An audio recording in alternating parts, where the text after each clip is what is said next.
তারা হলো নবীগণ। তারা কারা? নবীগণ। তারপরে বলা হয়েছে সিদ্দিকগণ, তারপরে শহীদগণ, তার বলে হলো নেককার, অর্থাৎ আল্লাহওয়ালা, আল্লাহর ওলি, আল্লাহর মেহবুব বান্দাগণ। জোরে বলি সুবহানাল্লাহ। তাহলে এই সিরাতুল মুস্তাকিমের পথ ধরতে গেলে আমার চারটা পথের দিকে অনুসরণ করতে হবে। একটা হলো নবীদের পথ। নবীর জামানা আজকের আমরা পাই নাই, কিন্তু নবীর তরিকাকে আমরা মানছি। কার মাধ্যমে? আজকের নবীর জামানা নেই।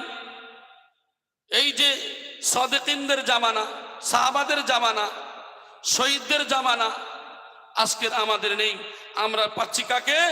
এই যে সালিহিন বান্দা, অর্থাৎ আল্লাহর মেহবুব বান্দা, এই যে ওলি আল্লাহদের যুগ আমরা পেয়েছি। তাহলে কি করতে হবে? নিশ্চয়ই আল্লাহ পাক রব্বুল আলামিনের রহমত ওই সমস্ত মুহসিনিন বান্দা যারা আছে, আউলিয়ায়ে কেরামগণ, তাদের নিকটে আছে। জোরে বলেন সুবহানাল্লাহ। এই শব্দটা সূরা আরাফের 56 নম্বর আয়াতের মধ্যে বলা হয়েছে। আরো বলা হয়েছে, হে মুমিনগণ, তোমরা অনুসরণ করো আল্লাহ পাক এবং তার রাসূল পাক সাল্লাল্লাহু আলাইহি সাল্লাম এর, এবং তোমাদের মধ্যে যারা উলিল আমর, ন্যায় বিচারক। জোরে বলি সুবহানাল্লাহ। সূরা নিসার 59 নম্বর আয়াতের মধ্যেও বলা হয়েছে। তাহলে আমাদের এই পথ অনুকরণ করতে বলেছেন। তোমরা সব আল্লাহওয়ালা হয়ে যাও। অতএব ওলি আল্লাহদের দরবারে গিয়ে তোমরা আল্লাহওয়ালা হয়ে যাও।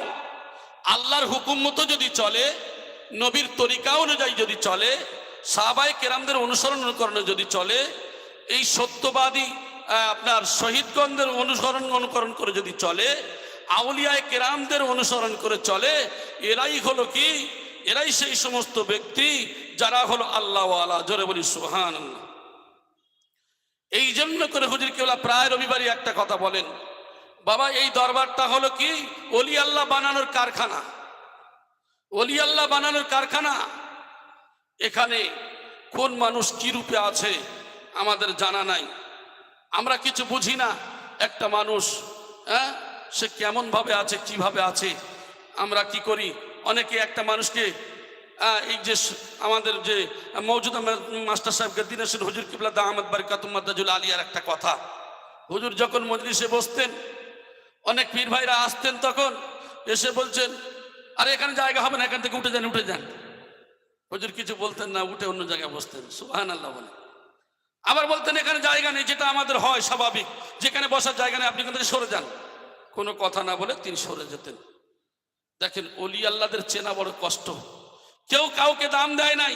এমন পীর ভাই এখানে আছে, তার কেউ দাম দিচ্ছে না, এখান থেকে উঠে আপনি সরে যান। সে কি করলো? কোনো কথা না বলে সরে গেল।